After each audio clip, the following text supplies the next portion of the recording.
There's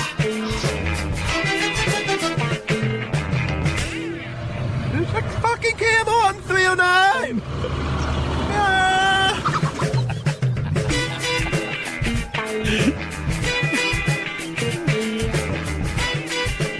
It's the snow camel, the bringer of snowpocalypse. It is Friday, November 16th, 2018. Welcome to Raging Chicken's Out to Coop podcast. This is Kevin Mahoney, editor and founder of Raging Chicken Press. Each week I talk to our Capitol muckraker-in-chief, Sean Kitchen, about the good, the bad, and the ugly in state and national politics and the weather. Of course, the weather. Got to put in the weather this week. It was an absolutely insane snow day yesterday. It took me a 6-hour commute to get home. We'll get all into that. This week's show, House Republican Caucus, the incoming caucus. That's right, 90% white men. Democratic Caucus, 38% white men. One looks like one's holding on to the kind of last bastions of white kind of identity. The other one looks like America. AOC facing misogynist tweets after Hill staffer, quote-unquote, reporter, sends photo of her wearing a dress to a Washington Examiner reporter who then proceeds to kind of like go after her. AOC's having none of that. Democrats pick up even more seats with Sinema. Sinema, is that your surname, Sean? Sinema winning a seat and flipping Jeff Flake's seat from Republican to Democrat. And Katie Porter flipping an Orange County Republican stronghold. Porter was a student of Elizabeth Warren, seems I know that name from someplace, and ran an unabashed progressive campaign supporting Medicare-for-all, expanding Social Security, and going after the banks. And you know what? You take a little peek about what's happening on Capitol this week. It looks like Democrats are in for a little bit of a rude awakening. It's a new day. Here come the millennials, and they're not sitting down. And guess what? They've got social media accounts, too. And the fires continue to burn in CA as a death toll mounts. In California, it's absolutely devastating what's going on out there. And once again, we're seeing our climate future. But I don't want to go too far into the depths of despair yet. In today's PA Focus, we're actually going to probably do kind of all stuff in one segment today, with the exception of the last call. But the Proud Boys and other alt-right groups are marching through Philadelphia this weekend. And the PA-AFL-CIO and organized labor denounced their march as counter-protest planned to shut it down. The question is PA's, AFL-CIO's, and PSEA's favorite son, Brian Fitzpatrick, going to be down there marching with them? I don't think so. And in today's last call, yes, got to see Bruce on Broadway this week. I'll tell you a little bit about that. A little kind of celebration for my brother-in-law's 50th birthday. We took him to New York, had a show, had some food at the 9/11 Memorial. And we will talk about the snow camel. Yes, the snow camel right here in Percy, PA. I guess that's officially the mascot of winter 2018-19, the camel. Actually, it's technically a dromedary, apparently, but snow dromedary just doesn't kind of roll off the tongue very well, so we're sticking with camel. Want to remind everybody to tune in to the Rick Smith Show on Free Speech TV this and every Saturday at 7 p.m. Eastern. Also, tune in to ricksmithshow.com for, his show, his nightly show. It's fantastic. You can stream his TV show live at freespeech.org. You can also tune in on the Dish Network, DirecTV, or through the Free Speech TV app on Roku. Want to remind everybody, as we move into giving season, keep us in mind. We can't do what we do without you, right? Without the membership base of Raging Chicken Press, we cannot fund what we do. We just had a bunch of the big bills come due, like our web space, renewal of some of our SEO programs, some security issues, things like that. So the expenditures are going out. And now more than ever, we need you to help keep Raging Chicken Press going strong. Because if we want a progressive future, we need progressive media. We got to learn from the past here. You can help support Whole No Punch's homegrown progressive media by becoming a member of Raging Chicken Press for as little as $5 a month. Simply go to patreon.com/rcpress and choose your membership level. If you're not ready to become a member, just go to ragingchickenpress.org, click on that big blue donate button on the right sidebar, and send us your donation in whatever amount that you want. $100, $200, that'd be great. Now that the 2018 midterm elections are in the bank, we're kind of looking and thinking about where we go from here. What is our focus going to be? What kind of reporting are we going to do? Where we need to put our emphasis, and we're looking to hear from you. So if you got some suggestions, what you would like to see on the podcast, you'd like to see in the pages of Raging Chicken Press, just email me at ragingchickenpress@gmail.com. Love to hear from you. Love to hear from our listeners. Love to hear from kind of contributors. Love to hear from anybody who's got some ideas about where progressive media needs to go. We're all ears. Remind you, in order to make all that happen, we need members. Patreon.com/rcpress today. So, Sean, it is snowpocalypse. I was getting worried we weren't going to be able to do this morning. I thought you were going to be stuck, stranded on the highway. Yeah. I had to sleep in your car overnight, and there goes the podcast. Well, dude, 6 hours. 6 hours it took me to get home. So, I would say I would not be able to say the same thing. I spent 6 hours at the bar yesterday. Yeah, that's about the same. Yeah, Sean, I'm sitting there, and Sean's messaging me. I'm just sitting in my car, literally in this one spot for almost 2 hours. And so Sean's like, oh, Mo, you're still at home? Wow. Well, I've been in a bar since whenever, if that makes you feel any better. I'm like, yeah, it makes everything worth it right now. So I ended up going out yesterday, taking pictures of the Capitol, and while I was outside, just some the cliche snow spots here in Harrisburg to get photos of. All the state workers got out at once at 1:30, and it was just instant gridlock on all the major roads going in and out of the city, and it was just oh, this is fun, just standing in traffic taking photos while everyone has to wait an hour to cross a bridge to go to the West Shore or get on 83 and stuff like that. And I had a couple of friends who had to come up from York to Harrisburg yesterday during all this, and it took them 7 or 8 hours to get home. Yeah, it was insane. I thought, here's a perspective on this. Is the beginning of my commute yesterday. All right, so my office is in Lytle Hall, which is just building at Kutztown University campus. It's the furthest building north. It's really in the middle of nowhere. I like to call it Legoland. Some people call it Lytle House on the Prairie. Right, it's kind of way out there. In order to get to the building, you got to pass the 2 tanks in front of the National Guard off. Place. But so anyways, barracks, not barracks. It's technically it's an armory, but ROTC. Yeah. So if you're coming out, so you come out Lytle, and at the end of this windy Lytle lane to get to the main street to kind of leave to go home, there's a hill, right? It's kind of a fairly not super steep hill, but it's a downgrade that kind of goes to a stop sign, and this is notoriously bad, right? It's the kind of place that literally we've had I can't even countless numbers of arguments with our administration about the dangerous, how dangerous that hill is, and why they need to get out there early and often with sanding and all this other kinds of stuff. We actually had to bring them plans from Maxitawny Township at one point because the university was claiming that it's not our responsibility, it's a township thing, blah, blah, blah. So we actually brought them the maps, the Maxitawny maps, and showed them that was their responsibility to do this based upon where the property lines are. There's a long history here. So it's a dangerous thing, especially when it gets snowy like this. So I'm coming out, and I know this, right, because I know that this is a dangerous spot. So I'm getting up to the edge of that downgrade where the hill is, and I look down, and there's 2 cars that had smashed into each other at the bottom of the hill, right? Doesn't look like there was major damage. It just looks like, someone was stopped waiting to get out. The person behind him, it was too slippery. They tried to stop and couldn't, and they slid into the car. So there's 2 guys, students, who are kind of standing outside their cars, and they're just basically kind of making sure each other's okay, and they're kind of pointing over to a parking lot, just kind of say, hey, why don't we move our cars over there? so we're out of the way, right? I mean, they're doing exactly what you should do in this kind of situation, right?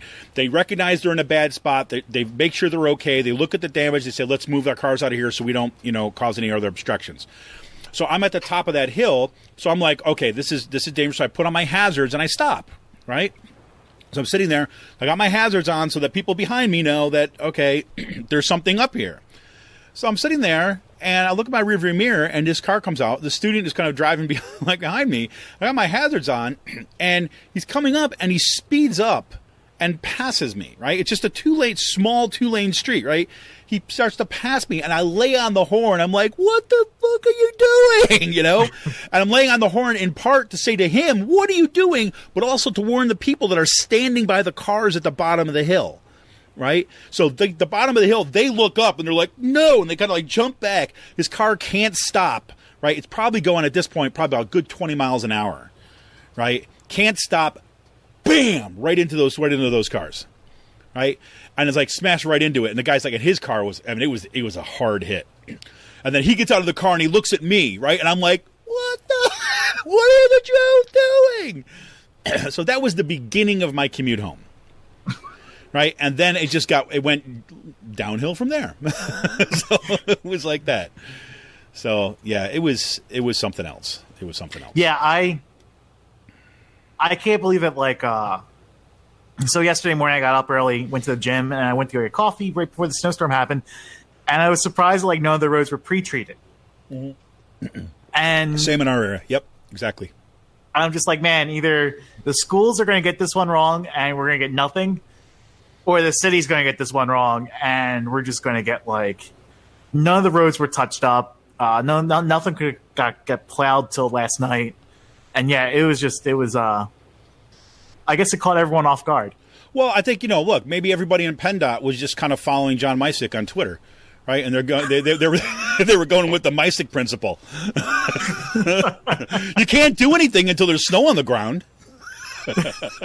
And then, so this actually got into a big argument with someone from Erie, a couple of people from Erie that I know, and you're like, pre-treating the roads is a waste of money. I was like, listen, we're not from Erie where we used to get getting like 10 feet of snow dumped on us.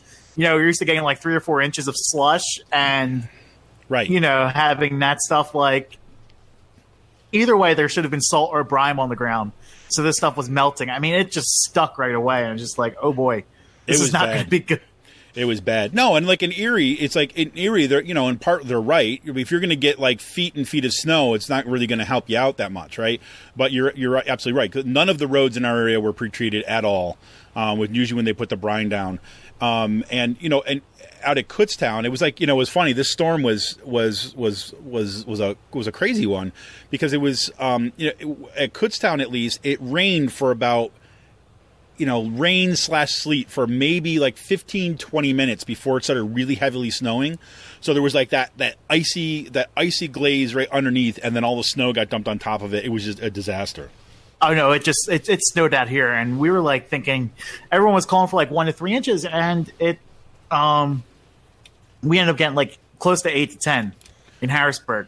And this is the type of thing where are these forecasters going to be wrong in the future as these storms happen because of climate change? I mean, you think about it, it's like there's so much moisture in the oceans now. Exactly. Well, by that I mean it's like it's a negative feedback loop. The warmer the oceans get in the summertime, the more energy they store, and that's why it's usually warmer down by the coast in the wintertime. So as all that energy gets released in the wintertime, it's just going to be providing so much more heat and fuel for these nor'easters to start dumping 10, 15, 20 inches of snow on us on a regular basis. Yeah, well, it's the heat and the moisture, right? I mean, that's the thing. Yeah, and get a lot of these extreme winter events like we saw yesterday becoming the new norm. I would really love to have somebody that could talk about some of this stuff come on for an interview show at one point, because you and I were talking a little bit about this morning as I was telling you, like, hey, look, we got to record a little bit later because I got to go get my mother-in-law a windshield wiper that broke, and like my kids are home from school and blah blah blah. But I was talking to some of my students the other day where I said, well, what do you think it's going to be like? And I was like, look. The predictions are saying 1 to 3 inches. I said, this is one of these early storms that I'm going to take that with a grain of salt. And I said, frankly, if you think about the weather patterns for the past, since, really July, it's been just like tons of moisture in the air. The rain has been incessant, right? And part of that, that whole, I don't know what you call it, like the feeder of the heat and the moisture that is kind of being pumped into the air for all the rainstorms and stuff. I said, I could see this turning into like a significant snowfall. And sure enough, that's exactly what happened. I mean, and I always said to them, I'm like, but what do I know? But it'd be really kind of interesting to talk to somebody like a meteorologist or something like this who actually studies this stuff and is not like a denier of climate change, and to talk about the ways that the models, like how the models are constructed and how, to what degree they're taking into consideration what's happening with climate change. Because you can imagine if the models for this kind of storm is based upon historical data, and the historical data is being constantly overwritten because of changes in the climate, we could just be in this pattern of not being able to really predict what the effect of these storms are going to be for a while. Yeah. So I guess that's a good segue into some of the climate change. Some of the climate change stuff that's been happening on the Hill this week. Yes, indeed. Yes, indeed. It is a climate of a different sort that has taken place in D.C. It's unbelievable. Start us off, man. The Sunrise Movement. Yes, that's a great place to start. The Millennials and the Sunrise Movement. 51 protesters got arrested in Nancy Pelosi's office this week. The next House Speaker, I shall say, and pushing her. We're gonna have to get back into that again, but okay, that's good. pushing her on accepting a new Green Deal type plan and combating climate change head on. And one of the people in there leading that fight was Alexandria Ocasio-Cortez, AOC. And Ocasio-Cortez had a bit of a dust-up this week with Frank Pallone.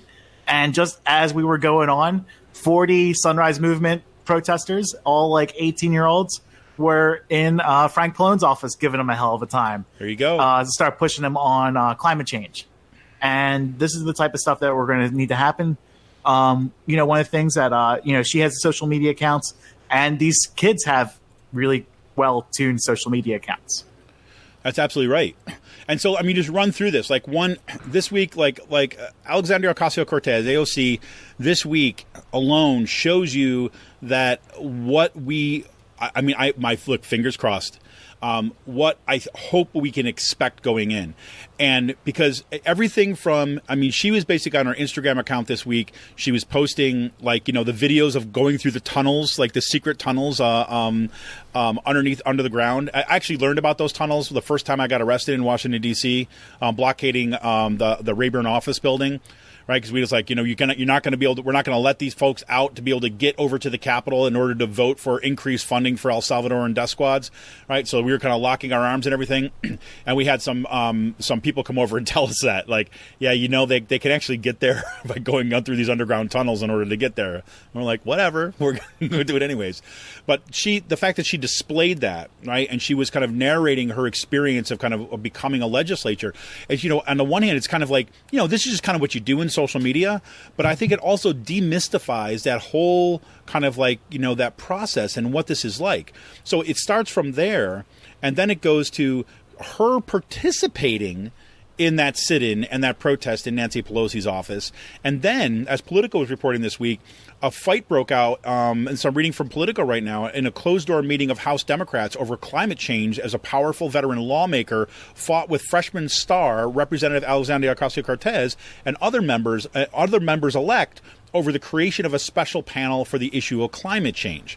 Right, it says New Jersey Representative Frank Pallone, incoming chairman of the Powerful Energy and Commerce Committee, backed by a number of other committee members, slammed the creation of a new climate panel, according to multiple sources in the room. Pallone argued that his committee and other existing panels within the House could take on the issue aggressively. So again, you see this kind of power struggle happening at that level, him wanting to hold on to how you're doing this with all the traditional lobbyists and the money and those concerns.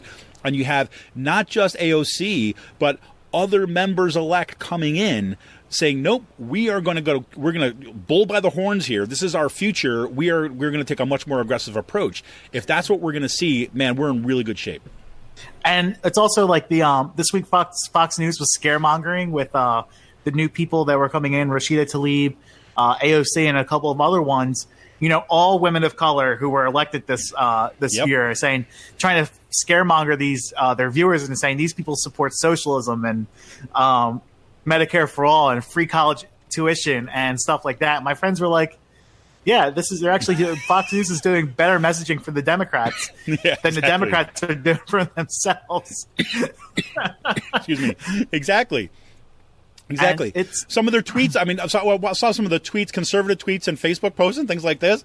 I'm like, I just kept on saying to myself, thank you. Thank you. Like the new like Democrats are coming in. They want free college tuition. They want health care for everybody. They want child care for everyone. They want what was it? They want to fix the student loan debt crisis. They want paid family leave. They want I'm like, check. You're right. This is the best reporting you guys have done in a long time. Like, you've actually got the messaging correct. This is fantastic. And the funny thing is, it's like a lot of the Fox viewers support, having free Medicare and stuff like that. Exactly. Exactly. They want to take away your Medicare and make sure everyone has Medicare. I know, exactly right. Yeah. They want to basically say, hey, you people with Medicare, you got it pretty good. So let's make sure everybody's got it. AOC faced some sexist attacks this week as well, which is a Hill staffer sent a photo of her from behind of her wearing a black dress and sent it to a Washington Examiner reporter. And the Washington Examiner reporter was trying to poor shame her, saying that she's actually doing well as a person, because she's wearing a black dress and a suit coat. Yep. Well, there was, and this has the build up for this too as well, right? Is because there was she said she can't afford yeah. And then that she couldn't afford. Let's finish the sentence. So couldn't afford housing this week, right? Because DC is one. Again, it's one of these perfect examples about how people are being priced out of major metropolitan areas across the country, right? And how this disproportionately affects millennials coming in. And she was kind of like overt about that instead of hiding about it and things like this. And she said, "Look, we're going to be fine." Right, but I'm also being kind of realistic here and looking at the cost of it. Can't afford this until I get this, get the salary. And so they've been on her all week about that. And so they take a picture of her dressed nicely, and says okay, oh look at this, she's just rah, rah, rah. And then the funny thing is people on Fox and Friends said something along the lines of oh, you should be like some of the people who sleep in their offices. And then Ocasio-Cortez shot back, oh, you mean like people who use public housing?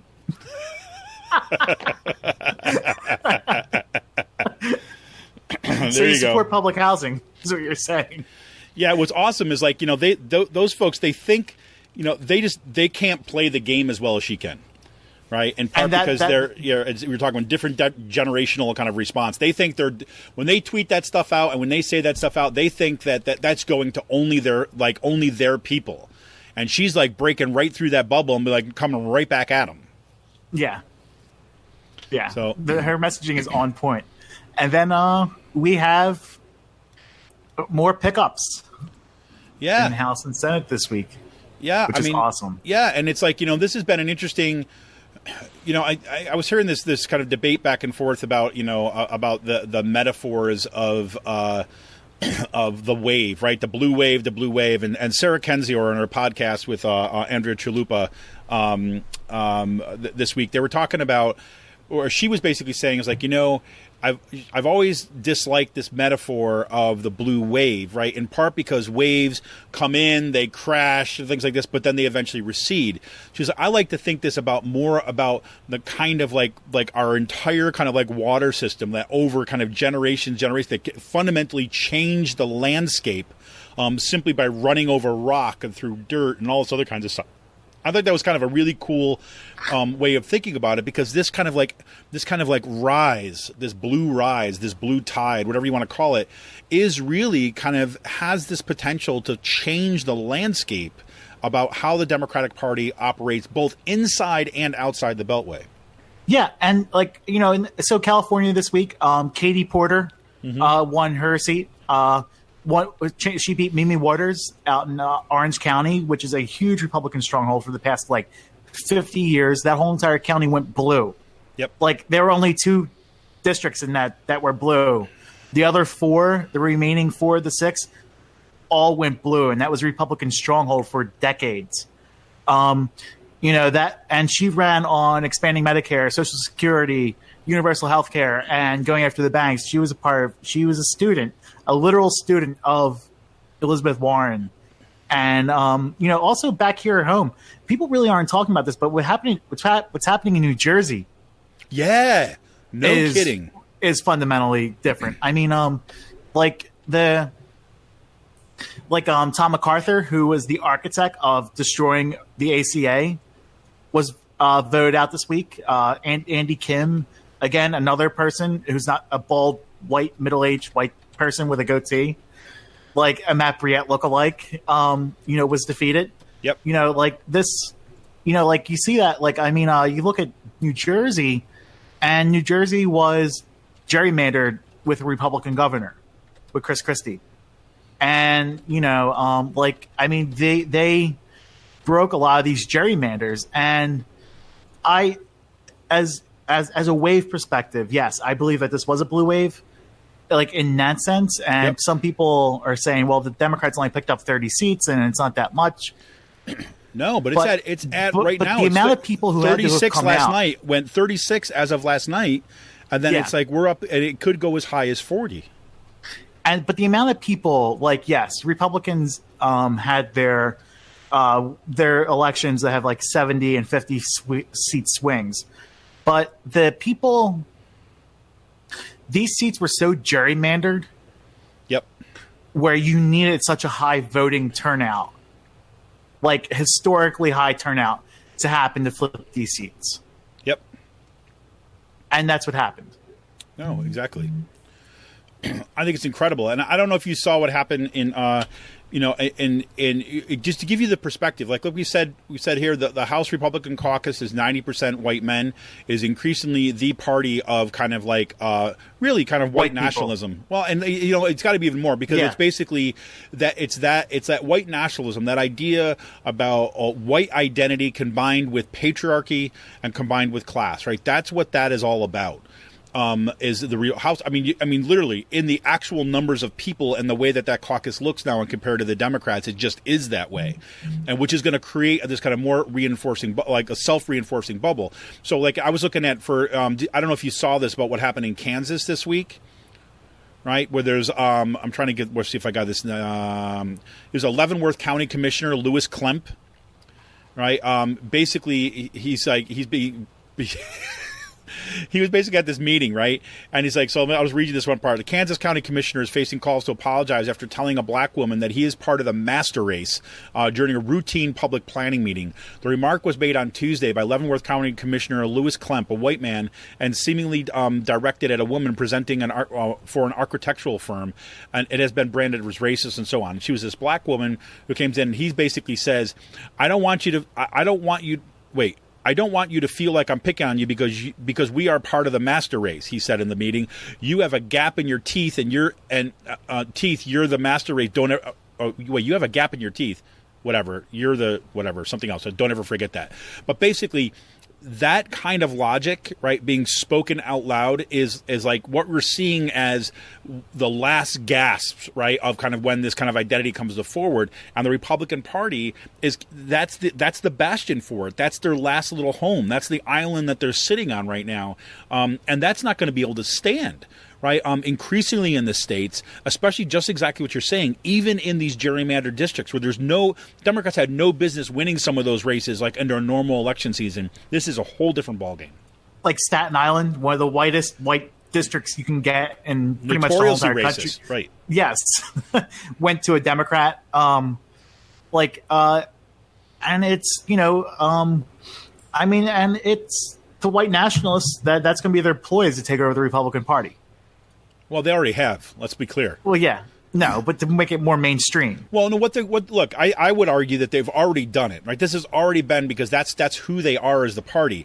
The difference is now that rhetoric and the kind of what the underlying assumptions are now going to have to become more and more explicit. So the kind of the white gentlemanly kind of Republicans who have been kind of have been the public face of white nationalism for a long time now. Right now they increasingly have to be overt in their defense of kind of white privilege and white patriarchy, and I think that's really what it comes down to. Yeah, yeah, and I was going to say this weekend we have this happening right here in Philadelphia. Well, before we go ahead, because I want to come back, and since we're talking about everything in one section, go ahead. Yeah. So we're this is something. So there's this organization called Sports, Beer, and Politics in Philadelphia. We talked about them before. They're holding another rally in Philadelphia this week about for protecting the Constitution. And they have Proud Boys and other alt-right groups associated with them, and this was an organization where, they had a rally, a Protect the Police rally back in September or August. Mm-hmm. And Scott Wagner was originally supposed to speak there. He canceled at the last minute. Brian Leib, who ran for Congress, he only got 7% of the vote, showed up. He spoke there to these people. This group right here, Sports, Beer, and Politics, is what white nationalists who are getting their foothold within the local Republican Party. Mm-hmm. That's right. And what they're doing is they're holding these Patriot Prayer style type rallies in Philadelphia. What they're doing on the West Coast with the Patriot Prayer groups, with Joey Gibson and stuff like that. And what they're trying to do is have these counter protesters come out. They want to pick fights and then use that, make themselves the victims in this, and use these fights as an act of political violence in order to attack the left. It's a playbook that they're using out on the West Coast, and it's the same thing they're using here in Philadelphia with this group called Sports, Beer, and Politics. The Philadelphia AFL-CIO and other organizations came out against this. They released statements this week condemning this protest. This protest is going to be taking place at the Constitution Center, but it's also across from the National Jewish Museum as well, National Jewish Center in Philadelphia. And given what happened in Pittsburgh a couple weeks ago, there's going to be a lot of counter protesters showing up to this. Man, it's good. People are not going away, which is amazing to me. Amazing to me. And I am in the school of thought that no, we must be in the streets protesting these people. We shouldn't be holding counter demonstrations on the other side of town and ignoring that and giving them their space to operate. It's time where we shut their spaces down and show them and tell them that they are not welcome in public if they're going to be outright fascists about this. Yep. I mean, what we saw in in Baltimore this week when someone yelled "Heil Hitler, Heil Trump" at Fiddler on the Roof. There you go. I mean, like this, they're becoming more emboldened, and we must stand up publicly to denounce this stuff. Yeah, exactly. Exactly. Good thing. A good thing. And that's what I have to say about the Pennsylvania side of things. Yeah. I'll group a couple things together here for this, because been watching what's been going on in the California wildfires. I know we talked a little bit about that, a little bit up top, but what we're seeing. I mean, I don't know how else to really reinforce what we've been saying on this podcast for a long time now, is that we are seeing the effects of climate change now. And the fact that the death toll, last I looked, was over 60 from the Camp Fire and the Woolsey Fire. It's just devastating that those fires continue to burn. That firefighters, once again, I mean, it's becoming. It's concerning to me that it's becoming normal to hear firefighters on the ground sit there and saying they've never seen a fire behave like this before. They've never seen this degree of heat. They've never seen this spread so fast before. And this is like, 3 consecutive times of these major fires when they're seeing like, fire tornadoes and everything like this. But this is kind of what we can certainly expect. And I think that George Monbiot had a really good piece in The Guardian this past week called "The Earth is in a Death Spiral. It will take radical action to save us." I just want to read a kind of little bit of a thing from here.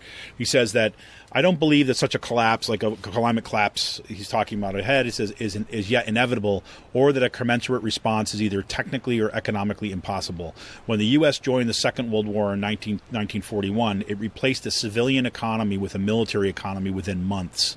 This is really an important point. As Jack Doyle records in his book Taken for a Ride, quote, in 1 year, General Motors developed, tooled, and completely built from scratch 1,000 Avenger and 1,000 Wildcat aircraft. Barely a year after Pontiac received a Navy contract to build anti-shipping missiles, the company began delivering the completed product to carrier squadrons around the world. Right, and this was kind of before, obviously, all the advance of robotics and all this kind of stuff. What then Monbiot then says is, quote, the problem is political. A fascinating analysis by the social science professor Kevin McKay contends that oligarchy has been a more fundamental cause of the collapse of civilizations than social complexity or energy demand. Control by oligarchs, he argues, thwarts rational decision-making because the short-term interests of the elite are radically different to the long-term interests of society. This explains why past civilizations have collapsed despite possessing the cultural and technological know-how needed to resolve the crisis. Economic elites, which benefit from social dysfunction, block the necessary solutions. The oligarchic control of wealth, politics, media, and public discourse explains the comprehensive institutional failure now pushing us towards disaster. And I think that is really, when you have that kind of perspective on our inability to act in politics, and then you see what was happening with this new kind of class of legislators that just got elected in a far more progressive and kind of left-leaning kind of perspective, and people, frankly, who are going to be dealing with the long-term consequences of inaction much longer. This is all positive thinking, right? The idea that the political will is now coming to Washington, D.C., which is pretty amazing. And I just want to put that, so that's in the climate sphere. But if you look at kind of what does it actually mean in terms of the long-term interest versus short-term interest, if you look at this past week, of course, Amazon announced where its HQ2, its second headquarters are going to go, and they actually split that up into 2 locations. And frankly, as all the hype that was going on there, if you want to put money down about where those new headquarters were going to go, New York and D.C., right? I mean, you want to be close to political power, you want to be close to the media power. That's where you want to be, and that's exactly where they're going to go. And what's crazy about this, right? Amazon, one of the most profitable companies in the world, right, is basically going to be paid by taxpayers. Right, it's going to cost taxpayers $4.6 billion that they are paying out through tax abatements and a range of other kind of payments and tax relief and things like this for Amazon to come to these areas. Right, and with the idea that, well, if we don't pay them, they're going to go someplace else.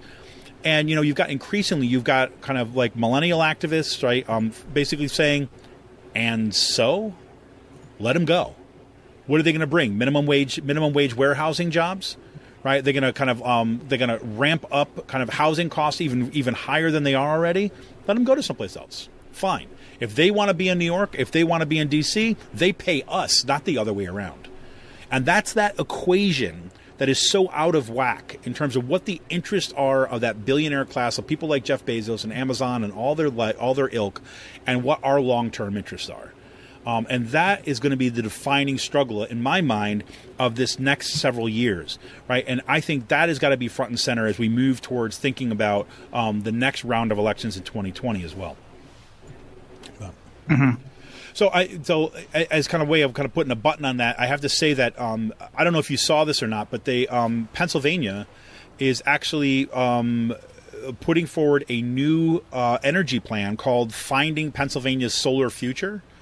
And right now, I think is like Pennsylvania produces something like 0.1% or something like this of its energy through solar power.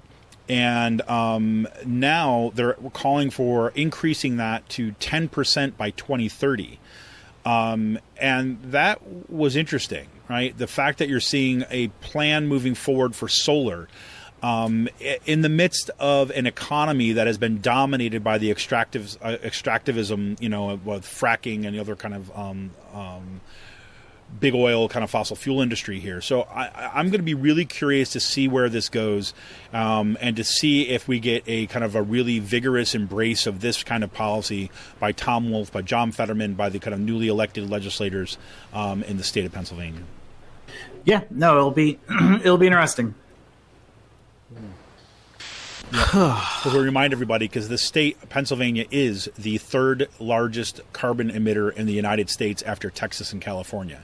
And we are nowhere near the population of Texas and California. So we have a disproportionate impact on fossil fuel emissions and impact on lack of action on climate change. So it becomes all the more imperative that we move in those directions. Cool. Anything else you got going on, Sean? No, nothing else is really going on. Yeah, we're a little kind of off our normal game this week, everybody, as we kind of sent a little bit, in part because the weather just went absolutely crazy yesterday, and my normal prep time, which I would take on Thursday, just went out the window. And got a late start today too as well, so we're going to keep it a little bit shorter today, but we will come back for today's last call just to get a little kind of fun stuff to close out the day. So anyways, this is Kevin Mahoney, editor and founder of Raging Chicken Press. I want to remind you that you can become a member of Raging Chicken Press by going to patreon.com/rcpress today. Become a member as little as $5 a month. This is how we keep progressive media going strong. We will be right back after this quick break.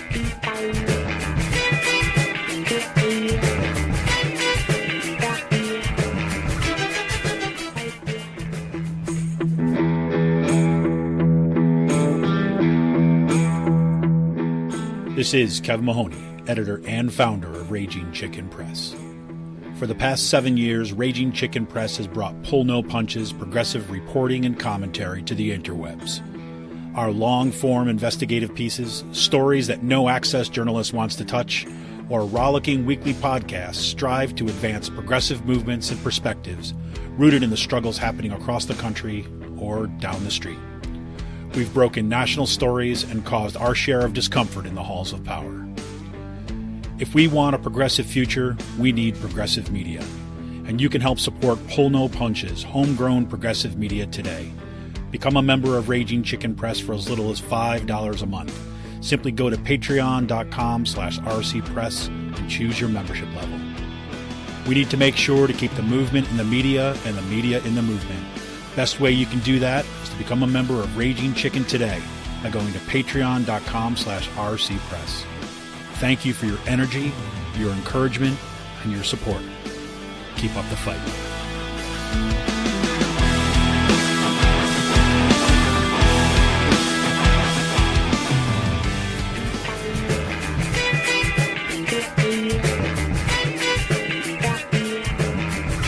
Welcome back to Raging Chicken's Out the Coop podcast. It's the last call. Kind of, sort of. It's been kind of a weird show. We're just kind of blowing through this today. After Snowpocalypse, and after we have the official mascot of the 2018-2019 winter season, the snow camel. The snow camel. Did you get to see the snow camel? I didn't because the snow camel was long gone by the time I got home. I got home when it was real dark. Snow camel was out on 309 in the snow in the daytime. But so I hope everyone who's listening to this right now has got a chance to see that on social media. There was a legit camel dromedary on the side of the road, right by the Percy PA exit on 309. That's where I live. That's the exit that I get off of. It was just hilarious. You're kind of just sitting there. You're like, what the what? Right, what's going on? People taking videos and posting this stuff to Twitter and everything. A camel, and that just basically was like 2018 in a nutshell. Yeah, exactly. That just kind of summed it all up for me right there. There's a camel on 309, and of course there is. Right? Of course there's a camel. Why wouldn't there be a camel on 309 in a snowstorm? Right? I mean, it's like whatever. But it turns out it was. Go ahead. Sorry. Oh, no, go ahead. No, I was going to say, it turns out that it was supposed to be headed down towards some show at the Philharmonic, I guess, in Philadelphia. It was for some kind of animal rescue place up kind of northeast PA, I think, or eastern area, maybe. I can't remember exactly. But it was on its way down to get there for this the special show they were having, along as part of the some Jewish federation in Philadelphia. But lo and behold, it never got there in time because of snowpocalypse. So there you go. I actually had a run-in with a camel a couple of times. Did you now? Yes. Of course you did. In college, while we were at Kutztown, we used to take some car rides through the very scenic parts of Berks County, going up towards Redding and Lake Onulani, which is a man-made lake for the water for the area. And we were driving around doing legal stuff. Doing perfectly fine stuff you're supposed to do when you're driving around. Yep, go ahead. Yes. And we came to a stop sign. We looked over once to our right, and there was a camel right there. like those things are huge in person too. Yeah, they are. I mean, yeah. You never realize how big a camel is until you see it. No, you don't. Up close. They are enormous, right? And that was if you looked at, you even see some of the video that people and the pictures that people were taking with his camels on the side of the road. That's a big animal. That's a big animal. So I'm glad to hear that made it home safely. And apparently, you were telling me before the show that they interviewed the person who's owned it. Said basically the truck got stopped or something like this, or was stopped. They got stuck in the snow, and the guy didn't want to let the camel in the back of the thing, in the back of the trailer that was hitched to the van, for fear of getting rear-ended and having the camel getting injured. So he let the camel out on the side of the road. Yep, just to kind of go hang out with the cows for a little bit or something, on the side of the road. No, so that's kind of got a nice reason why the camel was out there. Like at first, when we first saw it, I was like, what, where did that even come from? It's like, well, there you go. Did you see the new, did you see the Gritty video that was posted yesterday? I did not. So Gritty, the new Flyers mascot, was out dancing in the snow. I guess by the art museum or something like that, like catching snowflakes and bringing into it. It almost if you've ever seen The Big Lebowski, and it was like when they're at the landlord's dance recital, like the guy doing the dance and everything like that. That's exactly what it almost reminded me of. So I mean, at least some people were having fun with the snow. It wasn't fun if you were driving in it. Yeah, well, I have to say the coolest thing is, and I'm sorry I missed the original for this, but this was like my, we got a dog, right, and this was our dog's name is Potter, and this was Potter's first snow, and so my kids got to take him out into the snow and play in the snow, and he absolutely loves it. So it was it was just kind of cool to see. And then when I got home, I took him for a walk, and he always waits for me so he can poop.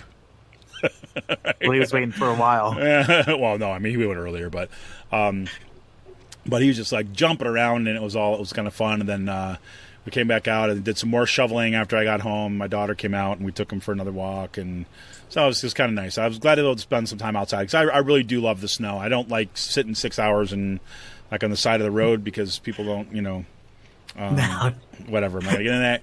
But it does amaze me how I put a tweet up last night. I was like, there's many things that Pennsylvania resembles when it comes to southern states. This is one driving in the snow is one of them. Yeah, it really is.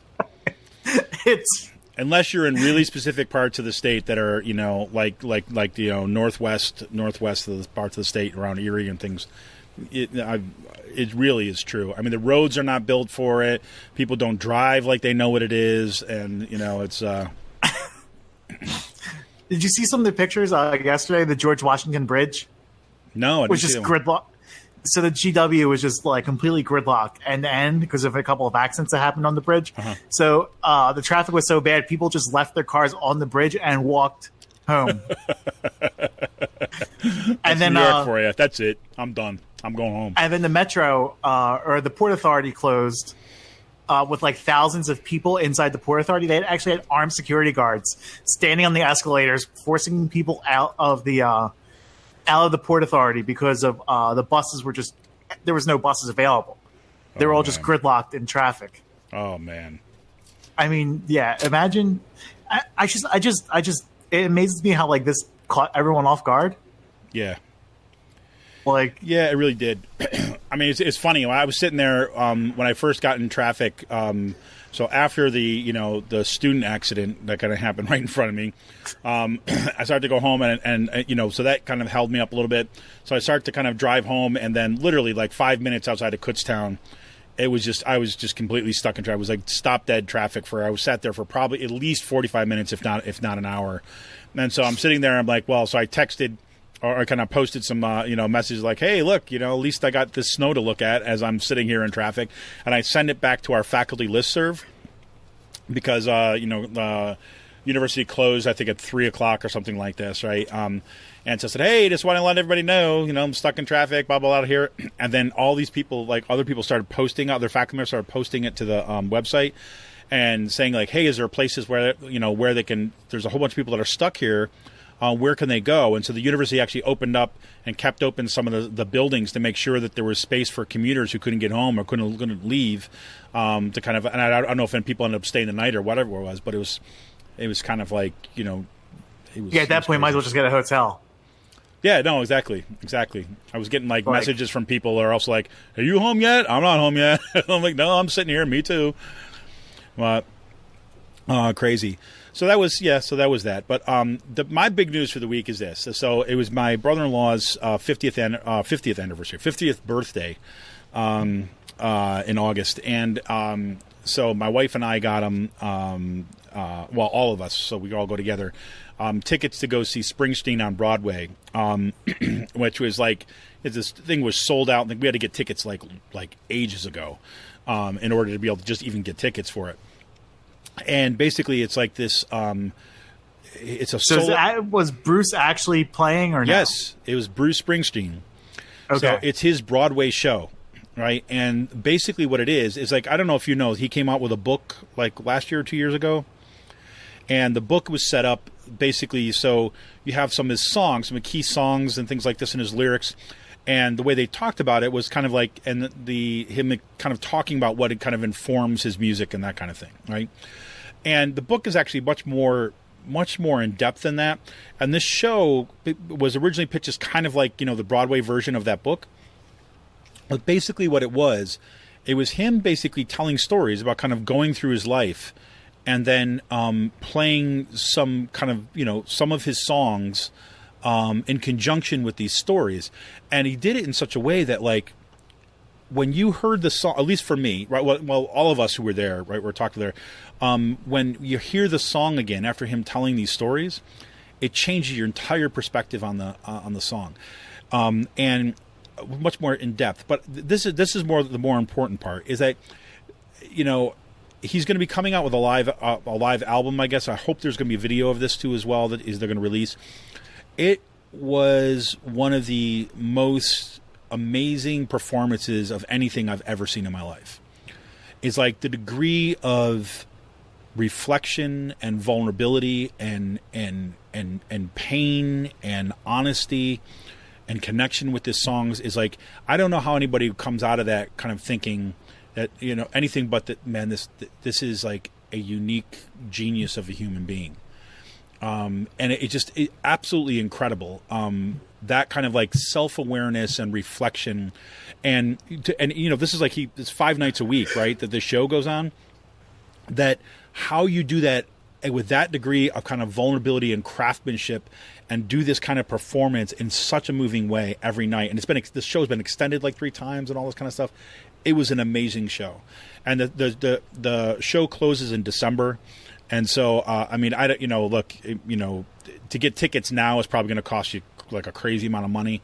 But look for the recordings and stuff that going forward. And, I've always liked Bruce Springsteen, but I was never like a Bruce Springsteen, fanatic. I've never been to one of his shows or anything like that before. Always appreciated the kind of perspective on kind of working class America, and kind of stories of the everyday. I've always loved that about his music and his lyrics. This show just blew my mind. So that was great. That was a huge thing. And so we went out there for the day, and we started off. And so kind of part of the deal for his birthday, we took him out, and we went to this Polish restaurant in the Polish area out in Brooklyn. I had this Ukrainian borscht, which was the single best soup I've ever had in my life. I'm just going to tell you that. And if I can, I'll put it up. I'll put the link in the show notes, hopefully, if I can remember to.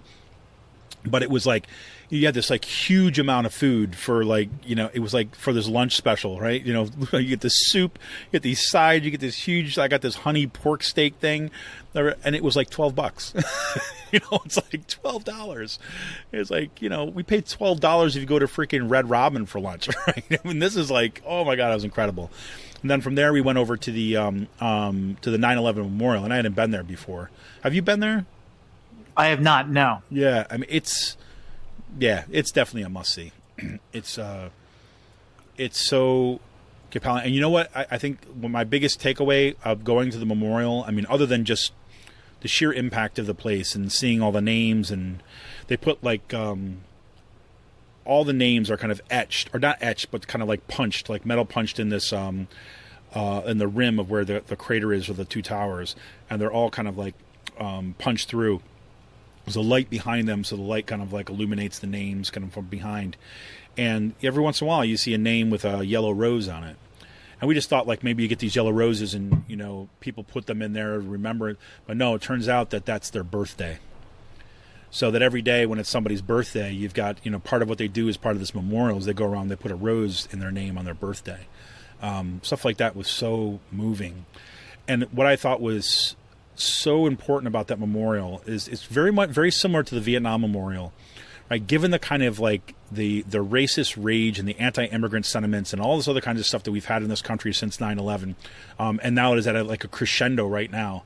That space makes it virtually impossible to like walk away with the feeling of hate, right? It is so much focused on the memorial of the people of their lives that were lost. So kudos to that. And then we saw Bruce that night, and then we came home. So, and then I went back to work in the morning. That was quite a night. So that was my big news of the week. Sean, you're having all sorts of laughter going on, so that must mean that Twitter is at it again. I was watching. Yeah, I was reading something on Twitter. I saw a nice tweet. You want to play-by-play? It's about the snow camel. What? It's about the snow camel? It's about the snow camel. Yeah. So Mysik was tweeting out about like more behind the scenes about the snow camel. And Fetterman responded, yeah, it's oddly like a scene out of Airplane. Right on the nose. That's about right. That's about right. Yeah, so it was actually like really funny yesterday. So I went out taking pictures of the Capitol, of stuff downtown in Harrisburg, and my friend messaged me, he's like, hey, you want to come over to the Midtown? I'm here, like, no one. So I walk in, and the whole entire happy hour crew is there. Like the state workers that I've gotten to know over the past 4 years. I looked at it, I was like, what's this, happy hour or something? It's 2:00 in the afternoon. And everyone just started laughing. It's like, yeah, well, it took us over a half an hour to get here. Exactly. From like 6 blocks away. And then what ended up happening was SP Plus, the private parking service that we have here in Harrisburg, they went around and started ticketing everyone at 3:00 because it's the permit time for my neighborhood. You have to have a parking permit to be parked here between 3 and 5. Yeah. So at 3:00, SP Plus was just going around ticketing all the people that were at the bars. Because they had nowhere else to go. Everyone should have gone out of the bars over to their car and flipped their car over on the side. I mean, that's what it should have. That's what it should have done. Yeah. So. Oh man. Well, hey, wouldn't be a last call without a little beer release news and beer news here. I do have to say, also when I was in New York, they had a little, just outside of where the 9/11 Memorial is, they had a farmer's market that was just kind of set up there. And there was a distillery from just outside Albany, New York, called 1857. And they produced gin.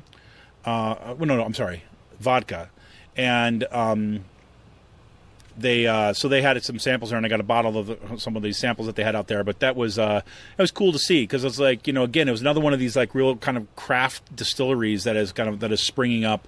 I left the bottle in the car. I was going to read you some of it, but I forgot about it until just now. And so shout out to them at 1857 Distillery out there just outside of Albany. Really good stuff. Check them out if you can. But Free Will, once again, has another bottle release. I don't know how they do it, to be honest with you.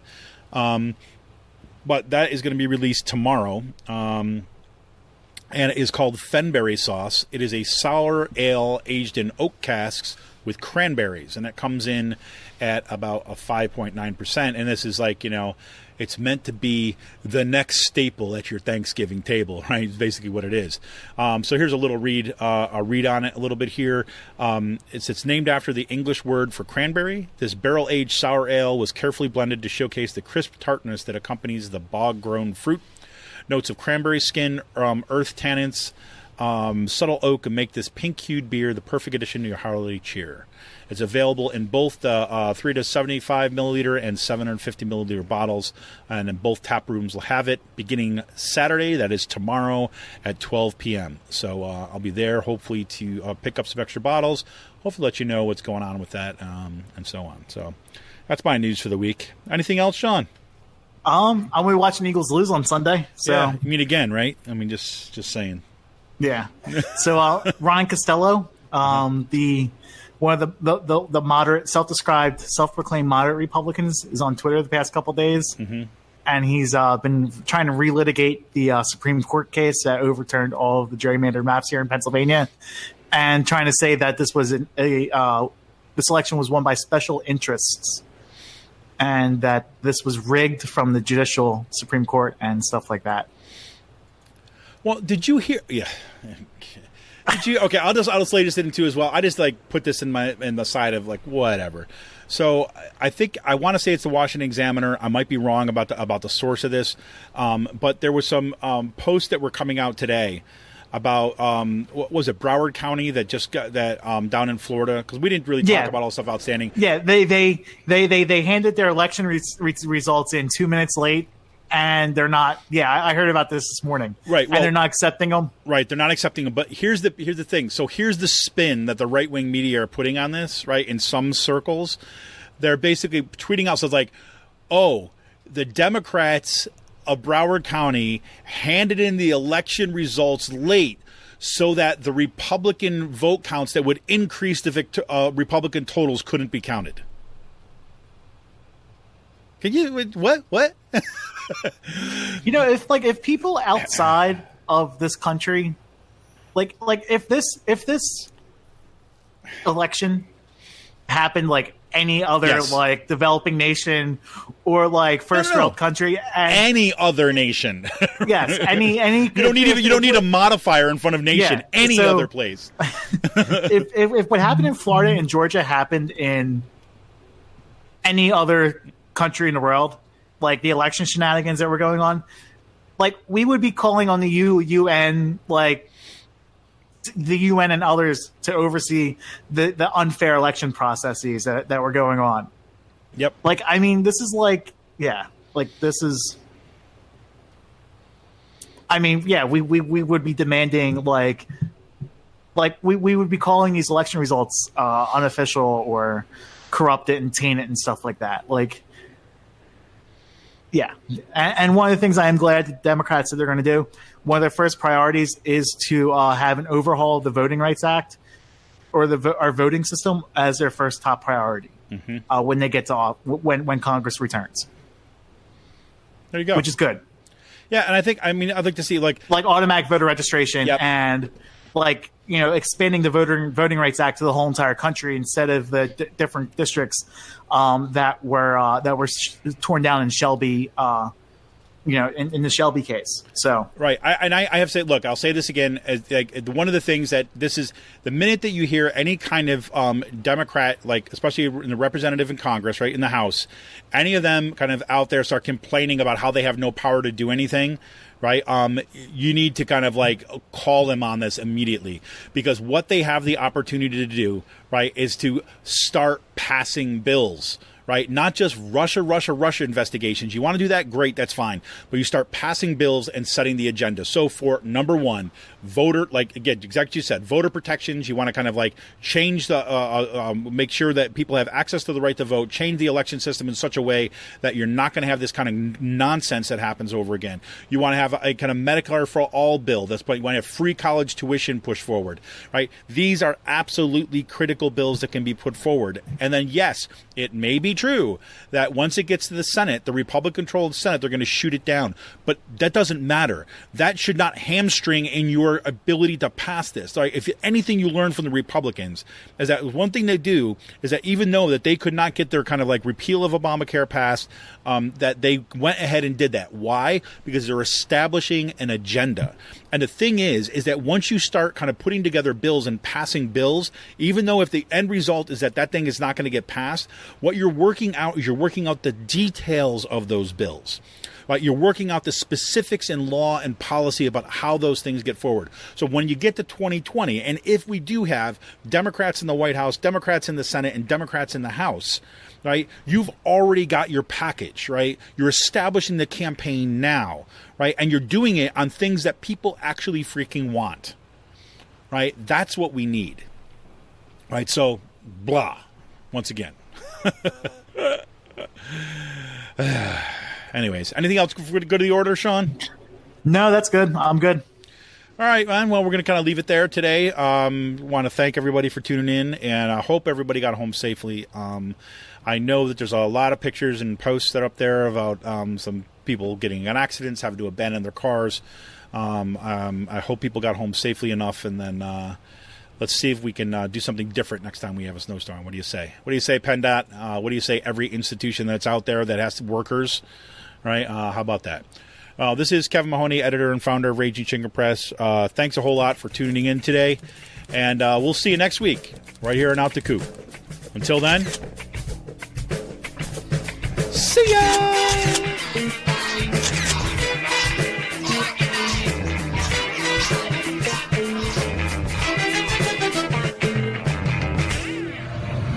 Fucking came on 309!